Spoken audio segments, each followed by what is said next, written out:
everyone. Welcome to another episode of the Late Winner Show. Today, we're actually talking all about the the Liverpool Football Club. We're not gonna have any fights in this podcast just because I know like a lot of our viewers know that I'm a Man United fan. But we do have Owen from the Cop On podcast, LFC podcast. Hi, Owen. Owen, sorry. Hi, Owen. How have you been doing? I'm very well, thank you. It's really nice to be here. Thank you very much for inviting me. Do you mind introducing a little bit about yourself and your podcast as well? Yeah, sure. So I've been running a new YouTube channel we've got going on now, where we preview every Friday at 7 p.m. UK time. We do a Premier League preview show for the Okay. for the weekend's action. So if anyone Okay. watching this wants to watch along, then do have a look at Cop On. We invite people from all different clubs, and we have a nice debate, a nice chat, and a nice I don't know. We have a laugh talking about the weekend action to come. We have a few arguments, there's not too many death threats yet. And apart from that, Cop On is an audio podcast where we celebrate Jurgen Klopp's mighty Reds, and it's been going for about 4 years, and Wow. we've got listeners in over 30 countries now, and it's going very well.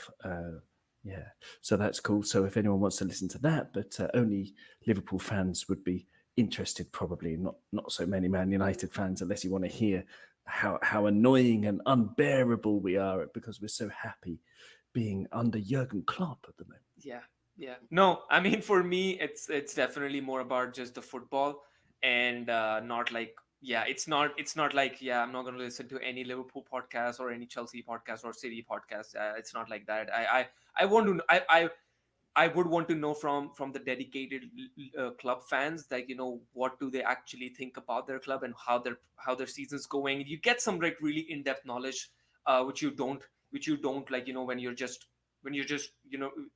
following it from the top. So definitely, I think I've listened to a couple of the YouTube videos that YouTube channels that you've been doing in the last months or so.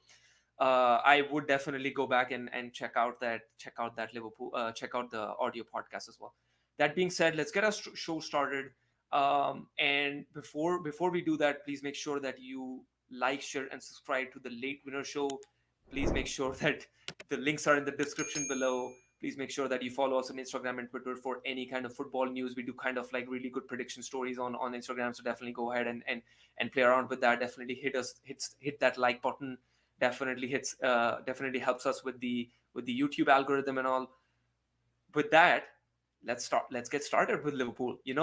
Liverpool are unbeaten in the Premier, unbeaten in the entire season. They've had a really really brilliant start to the season. This year, this for this particular season. One of the big name players that was missing last season was was Virgil Van Dijk. He had that horrific injury against your Merseyside rivals, Everton. We can always debate on that. We all know like what happened in that leading up to that injury. But how have you been, analyzing Van Dijk's performances this season? He's definitely looked good, but his defending intensity is definitely dropped just based on like how high he's been pressing.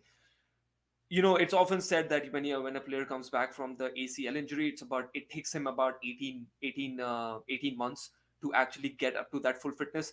Given that he had his injury on October 17th, 2020, what have you made of Van Dijk in this particular season?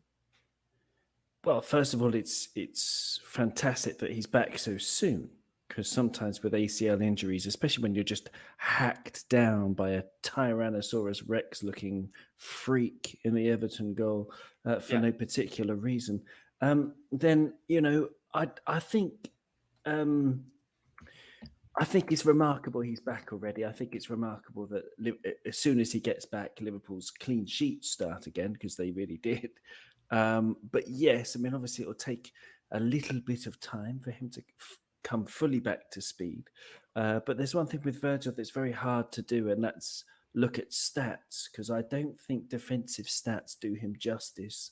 For example, in one game this season, he was ranked 6.15 out of 10 on 𝗕𝗃𝗍𝗪.com because he made no tackles, and he made, I think, one interception, and that's it all game. So statistically, he does it, but he doesn't. None of the good things he does on the field sort of show up in terms of keeping a high line, in terms of like winning a ball where it doesn't count as an interception or a tackle. He's just there before, like the ball just comes to him, and attackers run the other way because they're scared.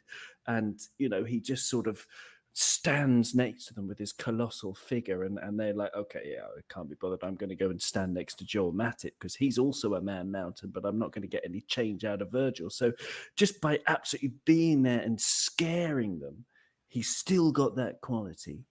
As for his actual game, yes, he's a little bit rusty, but only a little bit. He's still, he's 85% there.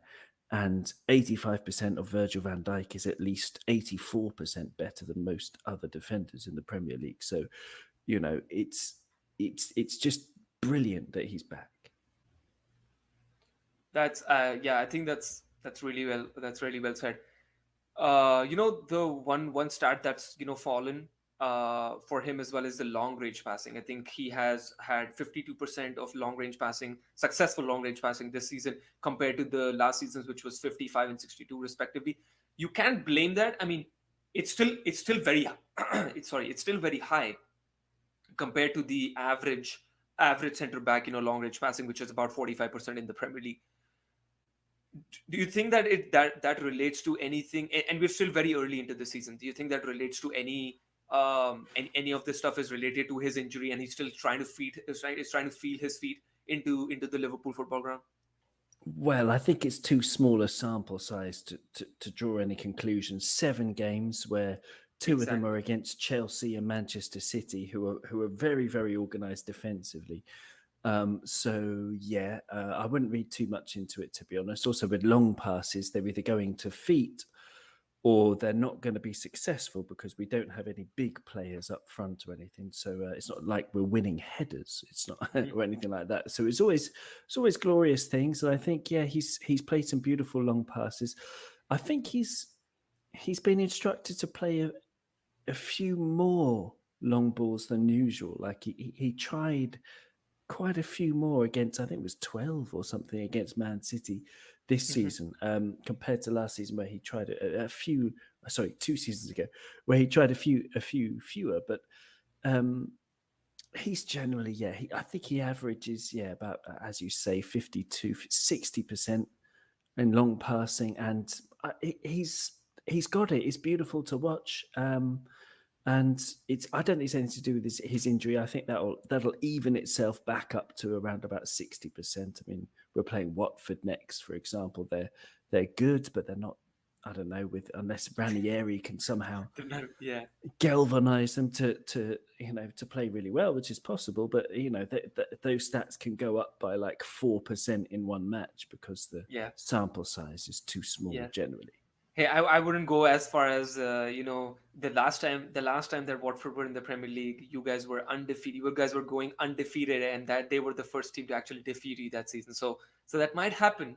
That might happen again this season. You guys are undefeated. They're back in the Premier League. It might just come back as a déjà vu. It could too. But can I just say that I heard a stat yesterday, actually, when we lost that game 3-0 against Watford, and many people remember it, that in the calendar year before that, we had played 38 matches, right? We'd won 36 of them and drawn 2. So it wasn't just that season where we were going unbeaten. It was 38 games before that, which is, I mean, if that was a regular season, what are we talking there? There are 114 points maximum. I can't even do the maths. It's like 110 out of 114 points or something ridiculous like that. Yeah. I think it was the year before that. So I think they lost against Watford in February of 2019. So 2018 was the year where they actually went on that run. Yeah, I think so. Yeah, Yeah, as far exactly. as I Yeah, remember. Yeah, as far as I remember. yeah, Yeah. exactly. But So it was go ahead. Sorry, go ahead. no, that was it. Sorry, carry on. Okay, okay. So yeah, let's move. Let's shift our focus to the very important person in the club, which is Jurgen Klopp.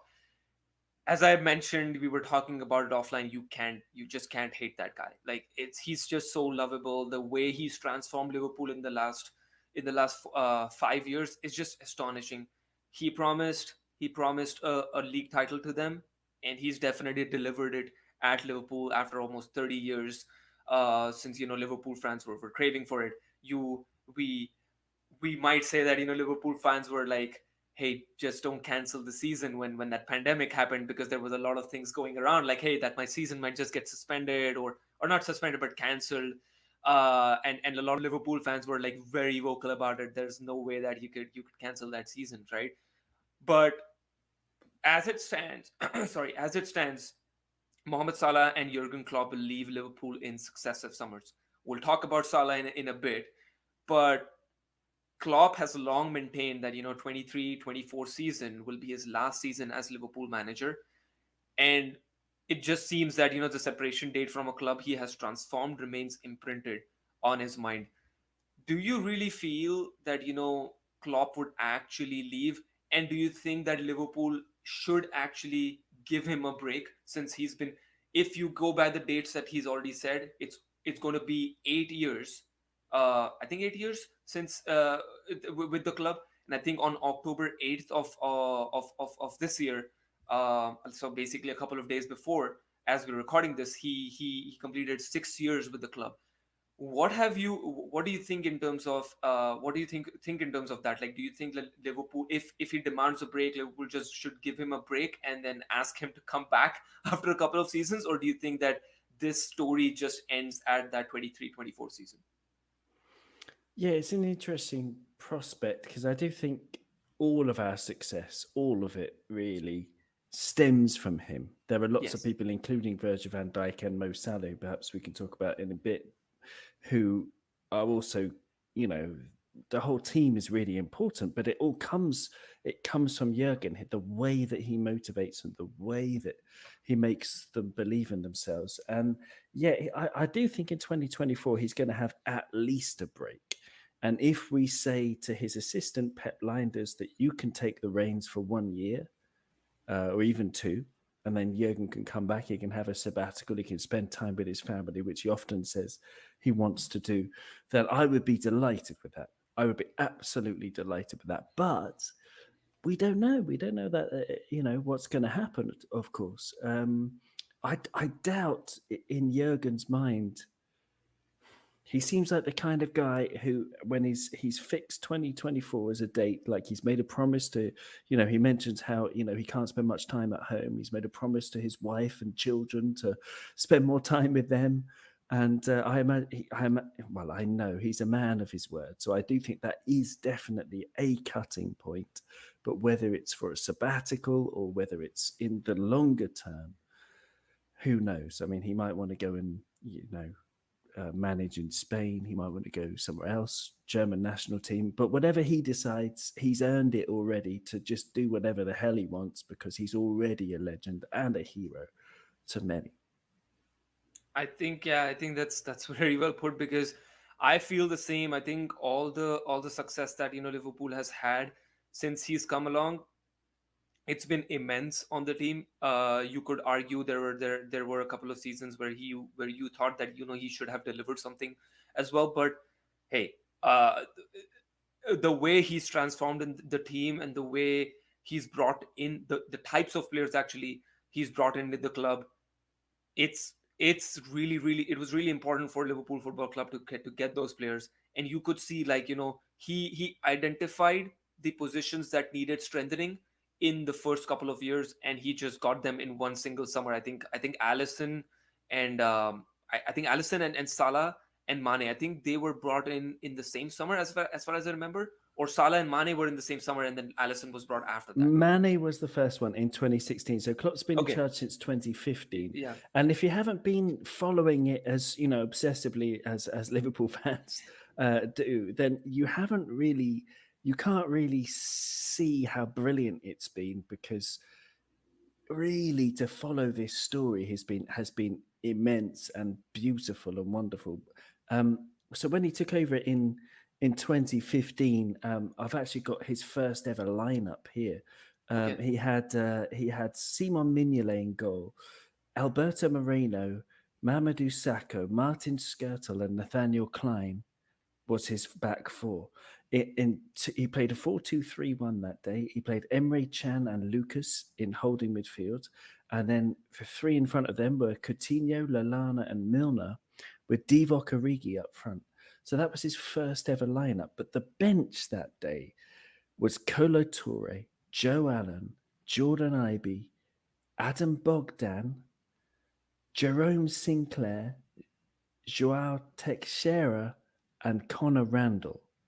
Uh-huh. And so he's taken that team from October 2015 to now, where he lined up in the last match with, Mohamed Salah, Jota, Mane. You go through the whole team, and they're all brilliant players. You look at the bench, and you have international players on the bench. The bench for the last game was not Kolo Touré, looking at the wrong one. Was Konate, Keita, Firmino, Joe Gomez, Oxlade-Chamberlain, Takumi Minamino, Tsimikas, Quivine Kelleher, who's a brilliant backup goalkeeper, Yes. and Nico Williams, who's maybe not the best yet, but he's certainly got a lot of potential and is a decent squad player. So there you go. Yeah. So it's been incredible to follow this journey with Jurgen Klopp. He's brought positivity, he's brought belief, and it happened overnight. So any comparison, like I've read comparisons from outside the club, as I say, you don't see it, but I've read comparisons with Ole Gunnar Solskjaer, and there are even a couple of stats wherein Ole's got a similar record to Klopp if you compare when they took over. But if you compare the squad that Solskjaer had to what Jurgen Klopp, and the lack of belief when Jurgen Klopp took over throughout the club, throughout the supporters and the players themselves, and it's chalk and cheese. It's it's salt and pepper. It's the color red, and a bag of tea in terms of difference. It's incredible. It's incredible. Yeah. It's been wonderful to be a supporter and to see it. Yeah, I think that's a great point, because I was going to ask you that about the comparison between Ole and Jurgen Klopp, because crazy. There've been a lot of comparisons, and myself, I've been doing that myself for the last, for when this situation about Ole came along, and they're like, yeah, he's never going to win them anything, so United should get rid of him. And I was like, he's brought really good stability into the club. If you go back and see what's been happening since Ferguson left, hey, he's been really good in that from that perspective. But when you look at the numbers, yes, they're similar, but you go back and see the squad, the net spend that Ole has had and Klopp has had, it's not even close. It's not even close.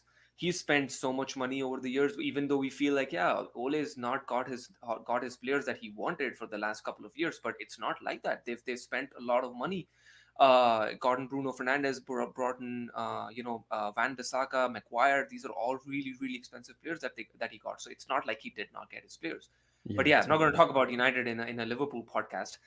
So, but you could see, like, just quickly on even the player Tsimikas. He has not been playing with the Liverpool first team, but you see how he gelled into the team within that first 2 games that he played for the season. I'm like, this is really, really good coaching. It's not even about the player, it's about coaching. He was brilliant in these games, and even after those couple of games in the first couple of games in the Premier League, he played. I think he played against one of the games where Andrew Robertson was arrested. I don't remember the team, and then he played against in the Carabao Cup as well. And that I remember against Norwich City. He was brilliant. he was brilliant in that, and that you could see that, this is all imprinted, this is all work of Jurgen Klopp. You compare that to Ole Gunnar Solskjaer, who has had players for the longest time. These players, they have not developed They've into either the world stayed the class. same or they've regressed, haven't they? But yeah, it's the Exactly, right? opposite with So Klopp. you see that, what Jurgen Klopp possesses, and how that's basically what I'm trying to say, is that's really, really, really good coaching. Oh man, he's got a whole team behind him as well, but it all comes from him. It all comes from Jurgen. Yeah, I mean, at the start of the season pre-match thing, he always says the right things. He's such an intelligent man, but he just knows what's going on basically. And he was saying that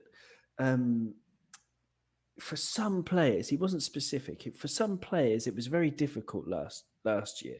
Not the injured players, of course, it was difficult for them, but for others who were on the field, maybe it wasn't their season for lots of different reasons, and it was horrible off the pitch for Liverpool last season as well. But 𝗕𝗏𝗪𝗏 𝗕𝗏𝗪, for example, when he came in to start against AC Milan, I think it was our first Champions League game of this season. Nobody would have done that. Liverpool fans wouldn't have done it. But Jurgen Klopp, he knows, because he sees 𝗕𝗏𝗪 in training. He knows that there's a quality player in there. And 𝗕𝗏𝗪 this season has only played 155 minutes of football, so not even 2 full games. But he's got 1 goal and 2 assists, including a brilliant one against AC Milan. AC Milan, and this level of motivation, this level of Origi, who's hardly played. I don't think he's played 30 games in the past 4 seasons in the Premier League, if you add them up. I don't think so. But he's motivated and he's running everywhere. And I think that was, probably his best performance for Liverpool against AC Milan. And to get that from a player who's just coming in from the cold like that just says everything about just how special Jurgen is, and also the bond in the team, so that 𝗕𝗏𝗪 is happy to be this player, to give 100% after all that time out. It's wonderful. Yes, we could sit here and both of us could just go on and praise Klopp for nonstop 24 hours. But I know, and I know we're short of time because you have to go, but let's just quickly talk about Mo Salah. He said, "I'll have to watch it back, but I think it was a good goal." That's what Mohamed Salah said after that wonderful goal against Man City. There is basically no better attacker in the world football right now. I think you would not swap Salah for anyone. I think in 9 games in all competitions this season, he has contributed 9 goals and 3 assists. His influence on Klopp's side is immense. His consistency is remarkable. With Salah leading the charge, it feels like anything is possible. Without him, you feel like the future of Liverpool Football Club is very, very uncertain. They've not tied him down. They've not tied him down to the new contract. Down. Yeah, But I mean, yeah, go on. but what do you think in terms of Salah's contract situation? Do you think that Fenway Football Group should they go back and just break all records in terms of wage structure and just tie him down for another 4 years, or do you think that this was the time that he was going to be with Liverpool and now he's just going to go somewhere? Well, I would give him whatever he wanted. I'd say, "What do you want?" And that would be the end of the conversation. But it's not my money. It's their money, and we're not a team. It's very clear from FSG that we are not a team that is just bankrolled by a country or by an oil baron, or like Chelsea, Man City, etc., Newcastle United. Now we're not some kind of we're run as a genuine business, and that involves all of the sort of lack of empathy that is involved in capitalist structures. So you have to, I think they are very cold, and they might, and I really hope it doesn't happen, because it would be completely heartless of them. They might say to Mo Salah, "Well, okay, you can just either let you run down your contract, or you can,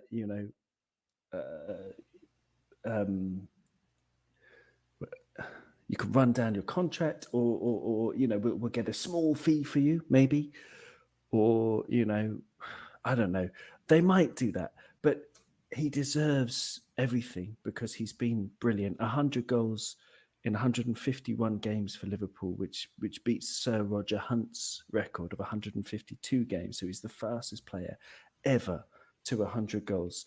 And he was the quickest to 50 league goals as well, beating Fernando Torres. So if you think about all the great strikers Liverpool have had, not just in the Premier League, but in history, and he's the quickest to 50 league goals, and he plays on the wing, and he doesn't drink, he doesn't smoke, he's a role model, he's an icon, he sells loads of shirts, he's an incredible footballer.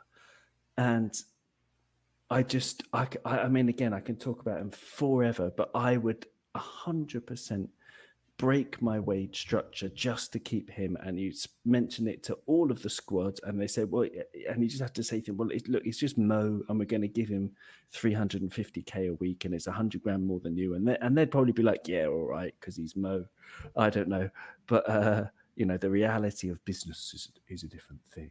Exactly. I think that's really well put. It's just that I would like to him as even as a United fan, I would like him to just stay around for even till he retires. I think he's going to be a legend at the club. The way the way he came back from the preseason, from last season as well into the preseason. I think he looked lean, he looked hungry to score goals, and that's just showing on the football pitch. Like everything is just going through Mo, and it's really great to see him in the Premier League, and I can't wait to see what he could do in the coming months. Maybe break even that 44 goal haul that he had in the first season when he came to the football club. Yeah, he's on fire this season. He really is. I am actually gonna have to go, but because I have to go and record. We're recording on Cop on a Mo Salah special actually. So I've just been doing lots of research, but I'll leave you with this. I mean, if you're watching Mo Salah from the outside as a non-Liverpool fan, right? And people, stupidly, was it ESPN who compared him, say, who would you prefer in your team, Mo Salah or Eden Hazard? They're not comparable. Eden Hazard was a much better dribbler, according to the stats and everything, according to the eye test. Wonderful technique. He can make the ball juggle around like anyone's business. Brilliant player, Eden Hazard. But Mo Salah, if you watch him, right, this took me years to figure out. He has the best idea of space and timing. He's Einsteinian. He's relativity. This is space and time being linked, and he's got that more than anyone. So that I was just in my preparation for this evening show we're about to record, I was looking at a video of all of his best goals and most important goals for Liverpool. And there's one against Bournemouth where it doesn't count as a dribble. He's got about 5 against Bournemouth that were all brilliant. But there's one in particular that doesn't count as a dribble. He holds off a defender with his incredible upper body strength, right? He's just holding him off. And then he takes this touch where the defender thinks he's going to shoot with his right foot, and he takes this touch with his right foot, but he goes back the other way. And the defender, it doesn't count as a dribble because the defender's still going that way, but he's going that way. And he doesn't beat the defender. He just outwits him. And then there's another defender coming, and he takes one more touch, not to do something clever with the ball, but he just touches the ball into space, away from the direction of the travel of the defender. So suddenly he's in the perfect position near the penalty spot. The ball is near his left foot, his favorite left foot, and he just drills it into the corner. And the whole thing happens in microseconds, his mind. But it's just, he knows exactly what he's doing at all times. He doesn't need to dribble past players. He is the best attacker I have seen, and I've seen Suarez, Torres, Fowler, Owen, you name it. I've seen Ian Rush, and that old. But he's the best one I've seen at just being, just knowing exactly what to do to give himself the best chance of scoring or assisting, which is underrated. But I've really got to go. Thank you very much, Risha. So I'll leave our viewers with that thought that Mo Salah is the best player in the world. With that being said, thanks, Owen, for coming on to our podcast. And absolute pleasure. Please make sure that you like, share, and subscribe to the Late Winner Show. We'll leave the links in the description below. Follow Owen's channel as well. and we'll see you very, very, very, very, very, very soon. Thank you. Bye, Owen. Thanks, 𝗲𝗓. Thanks, viewers.